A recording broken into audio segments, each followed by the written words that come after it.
تاریخی اور قدیم عمارات میں ترامیم کیسے کی جائیں کہ توانائی کی بچت ہو سکے؟ اطالوی شہر میلان کی ایک ٹیم مؤثر طریقوں کی تلاش میں ہے۔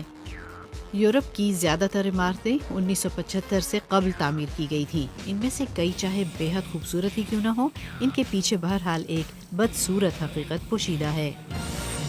A fronte di una domanda, di un fabbisogno di یہ عمارتیں اس وقت تعمیر کی گئی تھیں جب توانائی کے استعمال، کھپت اور ضیاء پر توجہ دینا ترجیحات میں شامل نہیں تھا۔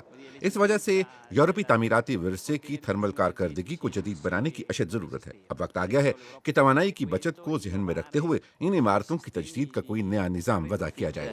dell'involucro degli edifici. ایک یورپی ریسرچ پروجیکٹ کے تحت سائنسدانوں نے پرانی عمارات کو توانائی کے حوالے سے زیادہ مؤثر بنانے کے لیے ان کے ڈھانچوں، اندرونی ساخت اور دیواروں کو انسولیٹ کرنے کے لیے ایک نیا مٹیریل تیار کیا ہے۔ یہ نیا مٹیریل کیا ہے؟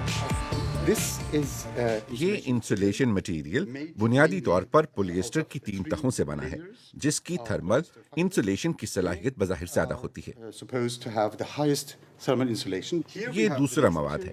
اس میں پولی ایسٹر فائبر کی صرف ایک تہ ہے اور دونوں طرف کپڑا لگا ہوا ہے۔ اور یہ تیسرا مٹیریل ہے۔ یہ سب سے کم قیمت ہے۔ یہ پیرالائٹ سے بنا ہوا ہے۔ اس کی ساخت تھوڑی موٹی ہے کیونکہ پیرالائٹ کی تھرمل کنڈکٹیوٹی بہت اچھی ہوتی ہے۔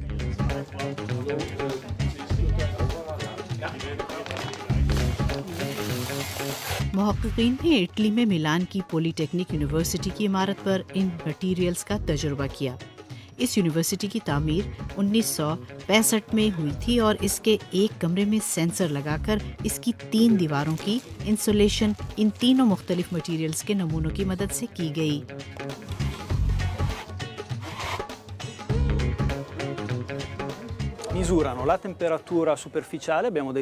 ان سینسرز کی مدد سے درجہ حرارت، ہوا میں نمی اور 3 مختلف مقامات پر حدت کی آمد و رفت کا جائزہ لیتا ہے۔ اسی لیے ہم نے انہیں دیوار کی سطح میں اس میں ایک درج کر کے اور دیوار کے اندر بھی نصب کیا ہے۔ باہر نصب کردہ سینسرز کے لیے شعاع ریزی اور ہوا کی رفتار کی پیمائش بھی کی جا رہی ہے۔ یوں ہم دیکھ سکتے ہیں کہ مختلف مادوں سے حدت کا اخراج کیسے ہو رہا ہے۔ اس ڈیٹا کی مدد سے ہم یہ جان پائیں گے کہ مختلف طرح کے ماحول میں ان مادوں کا رد عمل کیسا ہوتا ہے۔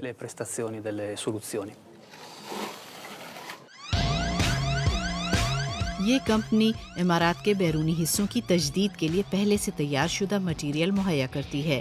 ماہرین کے تیار کردہ نئے انسولیشن مٹیریل کو بھی اس کا حصہ بنا دیا jائے گا۔ کمپنی کا خیال ہے کہ اگر قیمت مناسب رکھی گئی تو اس کے تیار کردہ حل کی مانگ بڑھ جائے گی۔ I dati che si vedono negli ultimi anni nel mondo dell'edilizia portano a دستیاب ڈیٹا یہ ظاہر کرتا ہے کہ حالیہ برسوں کے دوران عمارتوں کے بیرونی حصوں اور پرانی عمارات کی تجدید کا کام تیزی سے بڑھ رہا ہے۔ اس لیے ہم ان نئے انسولیشن مٹیریلز کی فروخت کے بہتر امکانات کے بارے میں پر امید ہیں۔ le prospettive di mercato siano sicuramente ottime. محققین کو امید ہے کہ ان کے تیار کردہ یہ نئے انسولیشن مٹیریلز 4 تا 5 سال میں مناسب قیمتوں پر مارکیٹ سے خریدے